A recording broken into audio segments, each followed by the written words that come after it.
Hello, everyone, and welcome to your Daily Detroit, sharing what to know and where to go in Southeast Michigan. I am Jer Stays, and joining me at the table is none other than Fletcher Sharp. How are you, man?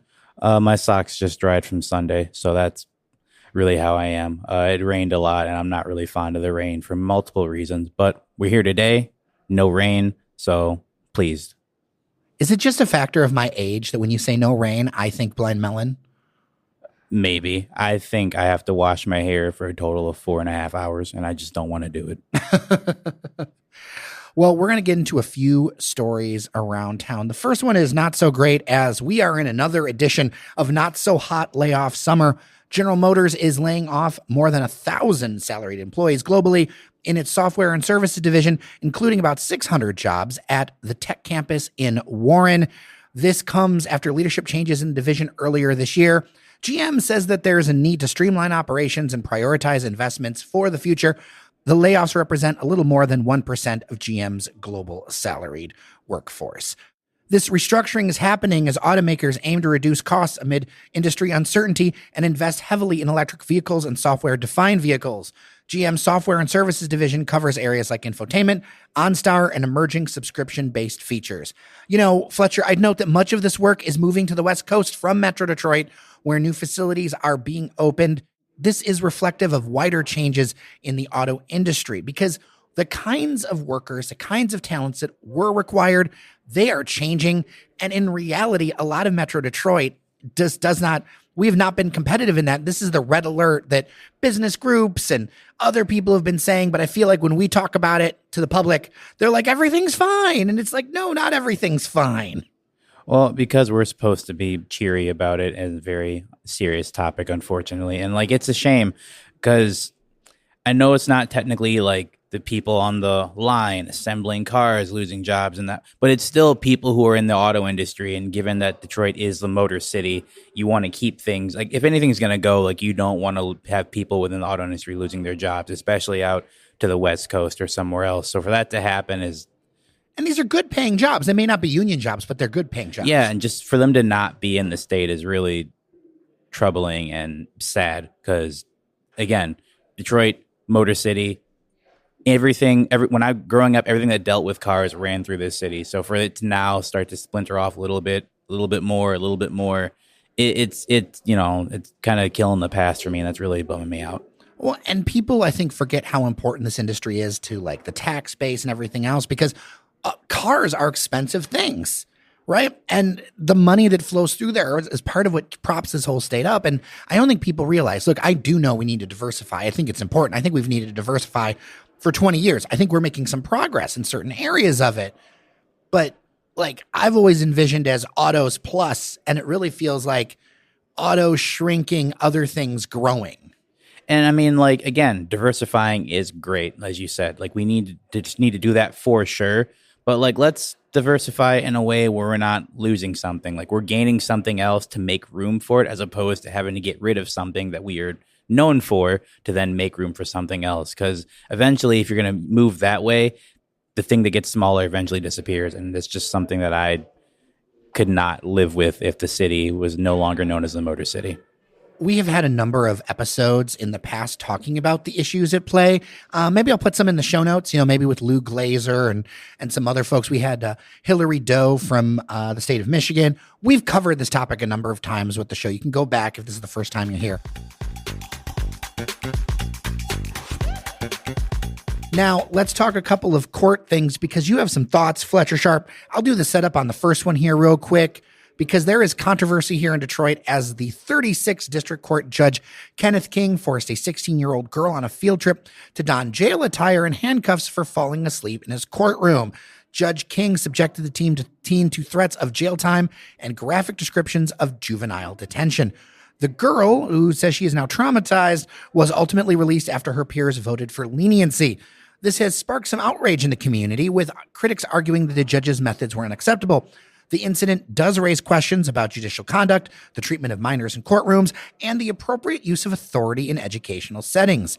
The judge defends his actions as a deterrent, while others see it as an abuse of power. Fletcher, what say you? So I'm going to start with saying that I got yelled at a lot whenever I spoke about this topic. I got yelled at a lot. I'll say this. Should Kenneth King have put her in jail clothes in front of her peers and trotted her around and did a fake mock trial using her peers as the jury to say, should I send her to juvie or not? No, no. I can understand how that's jarring. And like the part for me that's like, if it happened to me, you could look back later and chuckle, but like in the heat of it is like really messed up. Is not all of her classmates voted for leniency. Some were like, yeah, send her to juvie. Like you're putting her back in a group of people who like are her peers, most of them friends, and some of them are like, yeah, send her. Like that's traumatic. That's not leaving it up to children who like are not qualified. That's such a misuse of power. And like as a result, he's been removed from the docket in 36. Kenneth King also had 2 adjunct professor jobs at Wayne State. They're like, yeah, we're giving those to somebody else. Like you are not going to be on campus. And he's made himself a pariah. What I will say though, as someone who grew up this child of 2 attorneys, as someone who actually wasn't technically held in contempt, but was removed from a courtroom for being a disturbance, I understand why he did what he did. They went there with Greeting Detroit. They went there with Greeting Detroit to, which I didn't know they did those kind of programs. I always thought they were like tree planting, but yeah, there's no no agriculture in the courtroom, but no agriculture. Well, what if it's a weed trial? Is that agriculture in the courtroom? Different type of agriculture. Okay. And like, I think that's legal now. So, but there's no, so like they had these children there, and like Kenneth King, through sources of my own, well-known judge, pretty respectable, but also people know that he can be very prickly. So like when he says something, you kind of just need to do it right then. And they came there to learn about how a courtroom is supposed to go. So they got to watch a few active trials. And in between the trials, where they have client ins, judge says what he's going to do for sentencing, or whether, you're going to go to trial or not. In between them, there's like a few minutes of rest. So he happened to look up while giving a little bit of a speech and saw that this girl was falling asleep. And he made a note to say, hey, don't do that in my courtroom or I'm going to have you removed. And from there, it gets a little murky. There's been, he said, and an article that I read by Fox said, she got snippy with that response, and he decided then to make a point to remove her to the back room with the bailiff. And she did not like that. And as a result, he then said, I'm going to now make you understand what it's like to potentially go away to juvie or jail. What her side is saying is he immediately went to that there was no pause in anything. I tried to watch a video clip of what happened, and it was very much like cut around, so you couldn't really tell the real time. Even the timestamp was kind of obscured, so you didn't really get a chance to see what happened. Again, as someone who, at age 4, went to watch his father in a courtroom, I forgot the first reason why a judge told me to stop, but he looked at me and pointed at me, and I was looking around and was like, me? And he's like, yeah, don't do that, or I'm going to have you removed. So again, me being 4, decided like, I'm going to crawl underneath these seats. I don't know why, but I crawled underneath the seats, bumped my head, immediately, quickly, if it was a cartoon, slow rose my head up and said, I'm sorry. And he's like, hey, stay right there. And then a nice bailiff came and took my hand, took me to the back room, and I sat there for an hour and a half eating stale Fruit Loops. And afterwards, he was like, so in a courtroom, you can't do those things because they're distracting to me as the judge. And if I get distracted and make the wrong case, it falls on me. Or make the wrong call, it falls on me. So I need you to understand that. And me at 4 understood that. I understood that if you go somewhere where there's a judge, it's not your house, it's not your kitchen, it's not your whatever, it's his. So as long as it's within the legal limits of the state of Michigan, if he says, hey, what's your favorite color? And you're like, it's blue. And he's like, don't tell me it's blue. And then he asks you again what your favorite color is, and you say it's blue, and it irritates him for some contempt of court, technically. So what about the idea of having some compassion, as apparently this young person, their family is unhoused and very tired. This is something that has been very debated online quite a bit. I mean, there should, but not in like making a charge, because if she was there for an actual court case as like someone who was waiting for her case to show up and she fell asleep there, okay, like even still, when a judge says something, you're supposed to then do it. So you have to say it again, because kind of like some of the people who protect the city. Some judges have a bit of a power trip where this is their chance to make it about them. And if you give them a chance to do this, kind of like with lawyers or police officers or whoever, if you give them a chance to exercise said power trip, they will do it. And unlike those other two, they have a lot more protections against them. So they will do it and then find a way to make it a legal thing. So like when he says sit up or do something or don't do this, you have to just not do it. And a lot of people are like, well, she was unhoused. I understand. And context definitely matters. And I'll throw something else that's contextual. If instead of being 15, she was 25, we wouldn't be talking about this. We'd say, all right, well, figure it out. The one thing I will say about him is afterwards, when they told him exactly why, he could have given a much better answer. Like, oh, she was tired because she was unhoused. They hadn't had somewhere. Her What did he say? He was like, well, it doesn't really matter. And it's like, look, man, they're giving you a bone. Like, you should say, oh, now that I understand that, like, I might have made it different. He wouldn't have. We know he wouldn't have. But like, just kind of give it a nicer bow on the top. You don't have to be like, yeah, I'm not changing my mind about that. Because honestly, it does not matter in that situation. And like, that's unfortunate. It really is. But unless she is sitting at the podium next to her attorney, the judge would not know that she's unhoused. And I mean, you could assume that for everyone who walks into your courtroom, but then you're doing it with a bias and you're not supposed to do that as a judge. So, I think he just saw a teenager who fell asleep in his courtroom when they were there to learn from him and got sassy when he asked him to do something. And he decided to exercise his judicial power. Again, I cannot stress this next part enough. He should not have paraded her in front of her classmates in an orange jumpsuit or whichever color jumpsuit with handcuffs and then threatened to send her to juvie. Although technically he could have. If he really felt like he wanted to flex his fingers, he technically could have then, and then it would have been a much bigger issue. He should not have held a mock trial with her peers to see if he should send her to juvie. It leads into like the next story we have with another judge. Yeah, I'll set that up real quick because a routine trespassing hearing turned chaotic last week when defendant Daryl Jarrell launched into a profanity-laced tirade against Judge Cedric Simpson. The conflict began when Jarrell expressed frustration over a delayed court date, escalating him to telling the judge to, quote-unquote, kiss my ass. As Jarrell continued to hurl expletives, Simpson, the judge, responded by issuing multiple contempt of court charges as they went through. In the end, 6 93-day sentences to be served consecutively were handed down, totaling nearly 18 months of jail time. This incident went viral on social media and in the minds of some serves as a reminder of the importance of courtroom decorum and the potential consequences of disrespecting authority. And so yes, another judicial authority case, but I feel like this one's a little bit different because you can't do this. Like, you just can't do this. It's a little different. No, you cannot tell the judge to kiss your ass. You cannot do it. You can do that on the street if you want to, but like in a court of law, in that judge's court of law, you cannot do that. You cannot show the judge that much disrespect. And when he tells you, again, like the other thing, when he tells you to stop, because he wasn't like he just threw the 93 days at him. He was like, hey, you're not going to come up after the guy said, and another thing, you can kiss my ass. The judge is like, you're not going to come in here and do that. And the guy responded by saying, F you. And it's like, all right, you know what? That's fine. Contempt of court. And the guy did it again. And he's like, contempt of court.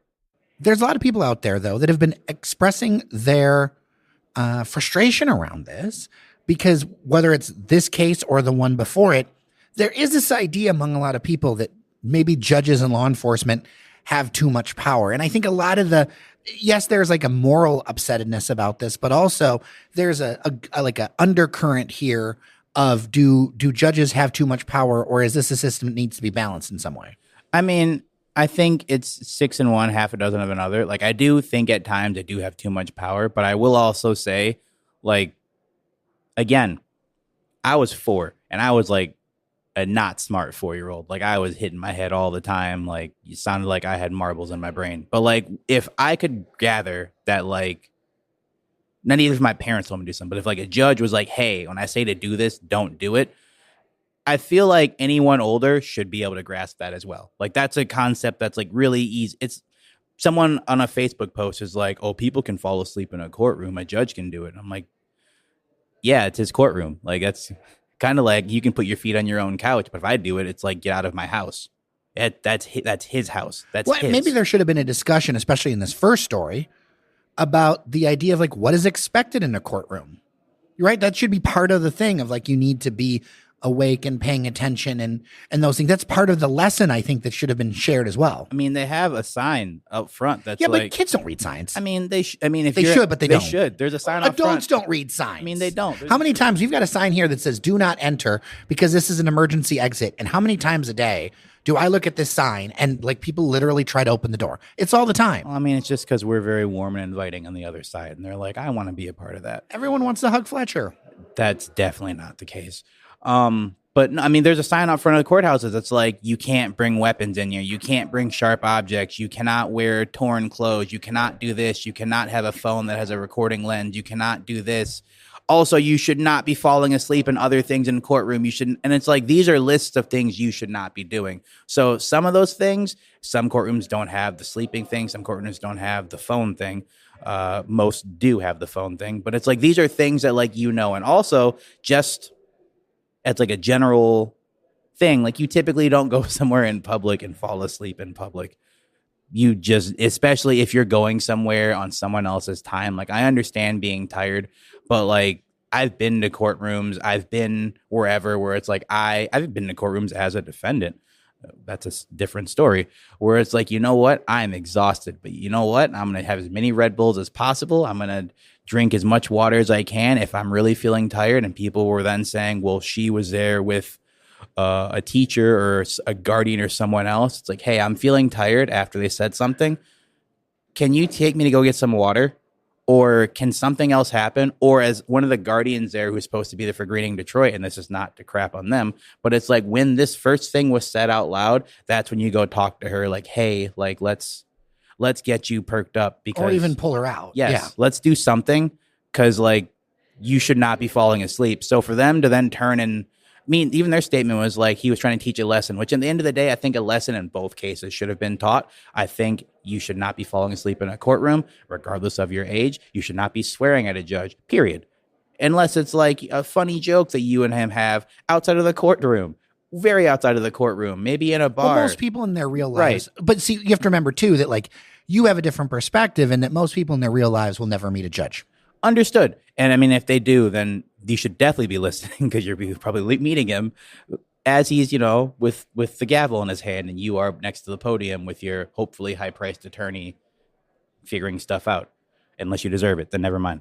But like, point being is these like, it'd be one thing if these are just courtroom associated things by themselves. But like a few of these things are just like, if someone says, hey, want to come to my classroom and talk to my kids about something, and then the front row falls asleep, you're not going to yell at the guy for being annoyed at someone falling asleep when he's giving his time. You'll be annoyed at the people who are like, yo, why are you asleep in this courtroom? Why are you asleep in this class? Why, like, pay attention to what this person's talking about. And just, I understand 15-year-old, unhoused, very sad story for sure, but the context around it doesn't necessarily matter in the end, because if this person was the person who was up there for a charge or something, you have to be awake.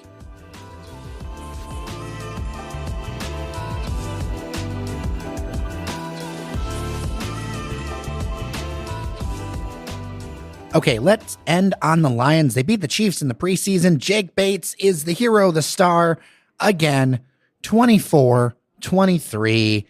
I know it's preseason. We're not taking a bunch of stock in it. We're going to lean a lot harder when the regular season goes. But I personally am, as much as I like the Kelceys, I am so glad to see them lose. Travis Kelce lose when it comes to a game against the Lions. And I think this is great progress. I love seeing this. I mean, it's great from the standpoint of the Lions beating the Chiefs again. Some people are like, this is what would have happened in the Super Bowl. I don't know. To put in perspective, I guess, how the series of the Chiefs took it at the start, the biggest highlight of the game was Patrick Mahomes throwing a behind-the-back pass, which he would not do in a regular season game. So, like, okay. But to me, the biggest thing, because, again, the Lions and big starters did not – I mean – Jared Goff didn't even dress. Like when he went out to go shake hands, he was in a t-shirt. Amon-Ra St. Brown also did not dress. So like a lot of players for the offense just were taking their time till the season starts. So offensively to me doesn't really mean much. Defensively, kind of the same. They had some starters, not all their starters. So But again, the biggest thing to me, Jake Bates, he missed an extra point. Not great. But he hit a 55-yarder, hit a game-winning 43-yard. Like, he's been consistent in hitting his kicks, and that's what the Lions need. Missing an extra point isn't necessarily great, but I can live with it during preseason. Just don't do it during the regular season. But again, he's shown the reason why the Lions picked him up, and that's a weapon to have. Someone who can bang home a 55-yard field goal, 50-plus, easily.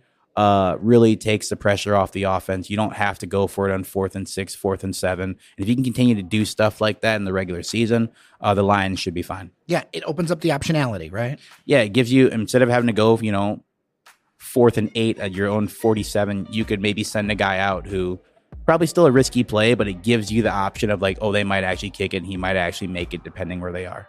Fletcher Sharp, so good to see you. Of course. Thanks for having me. As always, if you've got feedback, dailydetroit@gmail.com. Would love to hear it. I'm Jer Stays. Thank you so much to our members on Patreon, patreon.com/dailydetroit for keeping this thing going. With that, remember that you are somebody, and we'll see you around Detroit.